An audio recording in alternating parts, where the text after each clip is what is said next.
तुमचं वय किती हो? आता 52 आहे. 52 वर्ष. हो. हां, बरं. कुठल्या तक्रारीसाठी तुम्ही डॉक्टर अभय मुत्तनकडे आले होते? माझे जे लिंग टाईट होत नव्हतं.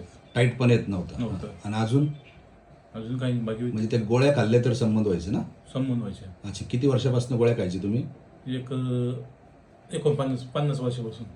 नाही, म्हणजे 50 एक 2 वयाच्या वर्ष. नंतर. हां, 2 वर्षापासून गोळी खाल्ली तरच संबंध व्हायचा. हो.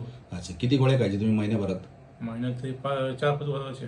4-5 गोळ्या व्हायच्या. हो. हां, हां. आणि बाकी अजून काय तुम्हाला ते हस्तमैथुनाची सवयीचं काय म्हणा? ते होतं पहिले. हां ते जास्त होतं पहिले. हां आता एक महिन्यात पूर्ण बंद झालं ते.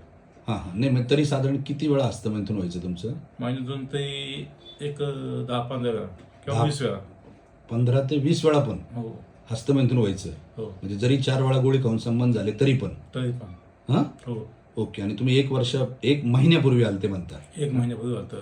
हां 1 महिन्यापूर्वी. त्यानंतर हां. माझं असं सगळं बंद झालं. गायच्या बंद झाली. हां हां 2 वर्ष माझे सगळं सुटले. हां. म्हणजे गायछाप पण खायचे म्हणजे हो. या महिन्याभरात गायछाप पूर्ण बंद झाली. पूर्ण बंद केली. आणि हस्तमैथुनाचं काय? ते सुद्धा बंद केलं. पूर्ण? पूर्ण बंद झालं. म्हणजे या महिन्यात एकदा बी नाही? एकदा बी नाही. ओके ओके, ठीक आहे. आणि तुम्हाला काय बीपी शुगर पण आहे ना? बीपी शुगर बी. हां, हो. बरोबर बरोबर, ठीक आहे. शुगर किती वर्षापासून? शुगर आता 2023 पासून. ओके. आणि ब्लड प्रेशर? ब्लड प्रेशर ते इतकं नाही मला पहिल्यापासून. बरं बरं बरं. गोळी रेग्युलर नाही खात तुम्ही ते? रेग्युलर खात नाही. हं, हं.